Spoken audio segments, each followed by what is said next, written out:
I'm Zach Black, founder of Satanic International Network and spokesperson for the Sect of the Horn God. Today we're going to interview Lucien Greaves, the spokesperson and co-founder for the Satanic Temple. How you doing, Lucien? Good. How are you? Good, man. Just here to ask you, by the way, thank you for doing this interview with us. Here to ask you some questions regarding the Satanic Monument and the Satanic Temple.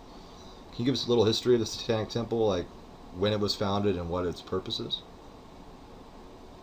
Yeah, we founded just over a year ago now, and originally it was all about the political action. We wanted to be a poison pill in the church-state debate, and the first action we did was hold a rally in support of Governor Rick Scott in Florida for pushing through Senate Bill 98, which essentially allowed for prayer in school.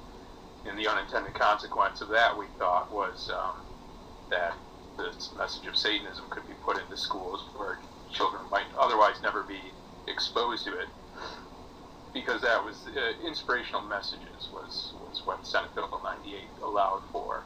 And we thought better than being an advantage for the Christian majority, this would present an advantage for minority or maligned religions to actually get their message out where kids might otherwise never learn of it.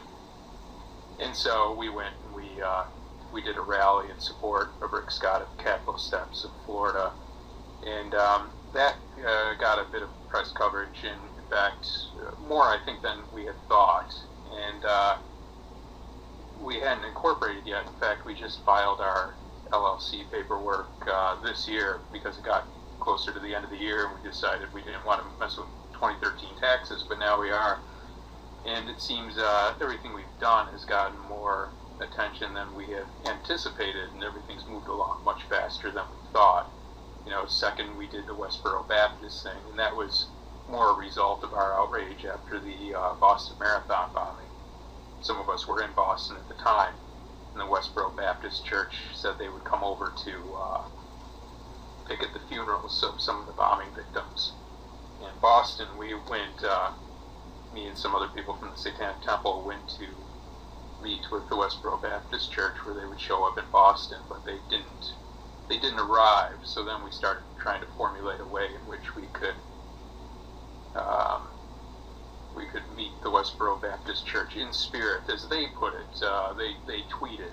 They're very avid Twitter users, and when they didn't show up in Boston, they tweeted some image where they photoshopped some old hag from their organization as a ghostly image floating above the crowd in Boston, and said that they were with Boston in spirit, but not physically or whatever. So we decided to meet them in spirit at the grave site of the mother of the founder of Westboro Baptist Church. And you probably saw about that. That I did. That was the first time I actually became familiar with the Satanic Temple. Didn't she do some sort of what was it called, a pink ritual or a pink mass? Pink mass. What went on with that? Yes. Well, we had a couple different same-sex couples make out over the grave, and we declared Fred Phelps' mother gay in the afterlife. And I made the point with a lot of the media at the time that we didn't actually subscribe to the supernatural and believe personally that we had turned her gay in the afterlife, but we felt that due to Fred Phelps' beliefs, his bizarre supernatural beliefs, that he was obligated to believe that his mother was gay in the afterlife. So there was kind of multiple messages there, and we were playing on the Westboro Baptist Church's own arguments that belief is inviolable, because we were saying that nobody can question our belief to believe that Fred Phelps believes his mother is gay, despite whatever he says, because that's been the entirety of their argument, that belief is inviolable no matter what the facts tell them. So that's what it is. It was just an agitation against the Westboro Baptist Church. I see. And recently there's been kind of a shitstorm in Oklahoma and Oklahoma City about you and the Satanic Temple resurrecting a Satanic Monument next to the Ten Commandments. How's that going?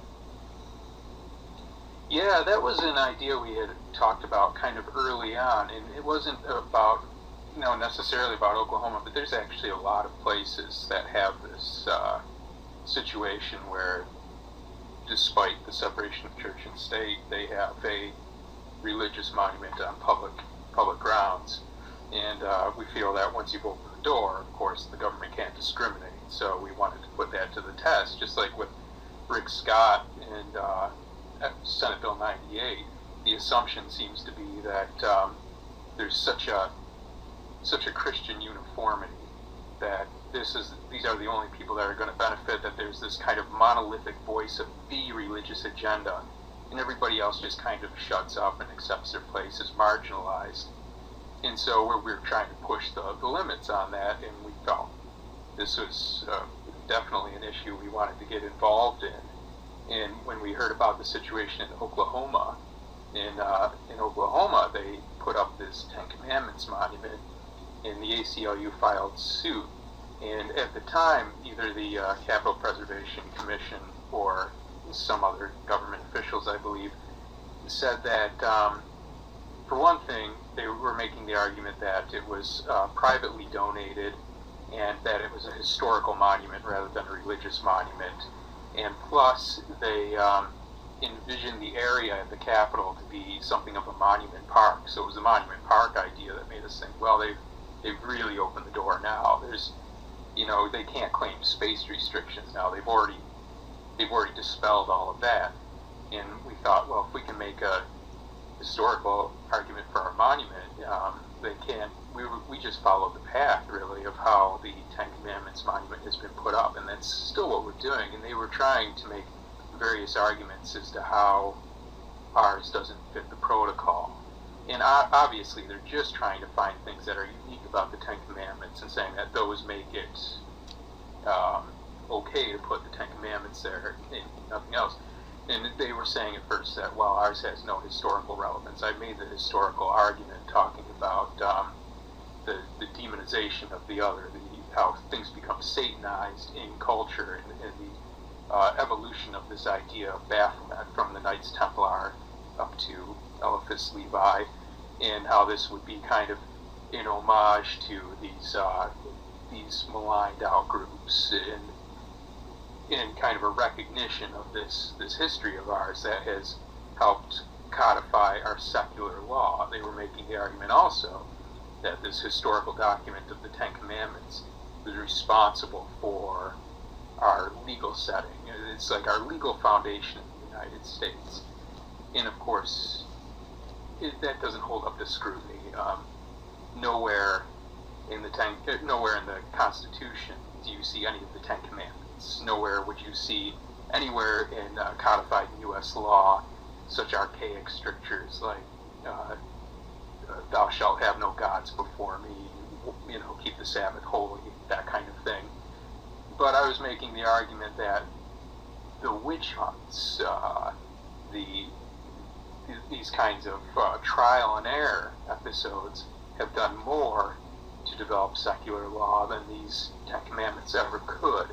They've taught us the value of burden of proof, the value of innocence until proven guilty, the value of material evidence, corroborating evidence, removed from ideas of symbolic crime. In America, we eschew this idea of symbolic crime, blasphemy laws, that kind of thing, First Amendment, and we're really founded on religious freedom. So we feel that our monument really embodies American values far more than these right-wing Christian religious self-styled patriots could possibly argue for the Ten Commandments. And it puts them in a real difficult position trying to argue with me, because you have a lot of people who consider themselves constitutional purists who also consider themselves die-hard Christians who are against any encroachment of another religion, as they would feel it onto their property. So I think that's some of the dissonance you'll hear if you've heard any of my Fox News interviews or anything else, where they sometimes don't really know which way to argue. If you see some of the comments on some of the more right-wing sites, you'll actually see supportive comments even there sometimes, where these people are saying, well, this is what happens. You have to allow this freedom of speech. You have to allow this freedom of religion.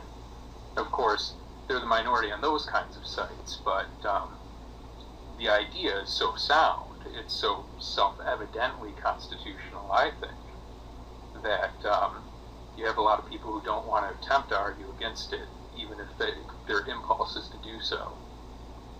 What do you think the likelihood is of you actually being able to erect this 7-foot bronze statue of Satan in the Oklahoma Capitol? It's a common question. It's really hard to say. You hear this kind of this back and forth. Actually, the government in Oklahoma hasn't condescended to actually contact us directly with anything one way or the other, but a lot of them haven't been shy about talking to the media. But they're not making credible or even plausible legal arguments when they talk to the media. So it's hard to say, once this starts rolling into a legal battle, where it will actually go from there. But I feel it would be unconstitutional for them to deny us. I'm not a lawyer. We still have to see how this plays out. I did a panel discussion with Huffington Post with a group of legal scholars, and they were trying to come up with different ways the state might try to reject us. And there's some precedent, I guess, in Texas. They rejected another religion statue next to a Ten Commandments monument, but the excuse is that they didn't recognize that it was supposed to be a religious monument. So, and I guess the people trying to erect it didn't make a proper case. We won't make those kinds of mistakes. However this turns out, it'll set a precedent. It's one for the history books. So we'll have this monument. I mean, it's a momentous, massive project to take on. It's being constructed right now. It's gonna, its weight is going to be measured in tonnage, and it's not a loss for us if ultimately it doesn't end up in Oklahoma, because we will take this battle elsewhere.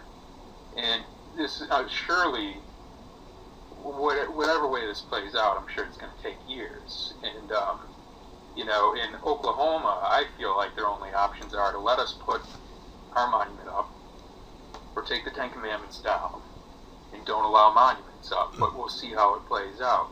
And however they decide there, the decision is going to have to come to the next place. And who knows? It could end up a Supreme Court battle. You never know. Or it might not be much a battle at all. It's just impossible to say. But if ultimately it ends up nowhere, nobody's going to accept this monument standing,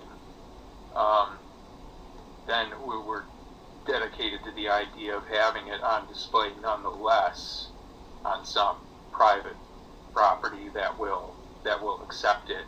And I think at that point, if we've really gone through those legal battles, and like I said, this is one for the history books, I think we'll have a great venue for it. I think at that point you're going to have the Smithsonian or anybody else wanting it, and no more are people going to be looking at it as some kind of petty prank, or even if they are, they're going to recognize the magnitude of the issue. Well, I've heard some of your naysayers say, "Oh, this is just a game. It's just a scam." But I've looked, and I follow you pretty closely, and I've seen pictures of the monument actually being built. So what you're saying is this is going to be built, even if it doesn't go up in Oklahoma, it will go up, right? It will. The train will move on. It's being built now. Right. It's not being built particularly close to me, but I'm going to go check in on it at the end of the month. But daily, they're sending me pictures, they're sending me updates, and I'm very, very closely involved with the process by which they make it. Because it's not a one-to-one from the image you see to the sculpting. The sculpting has to be done on a different level. Any potential design changes or anything else that they're checking in with me on. So, it's definitely moving forward.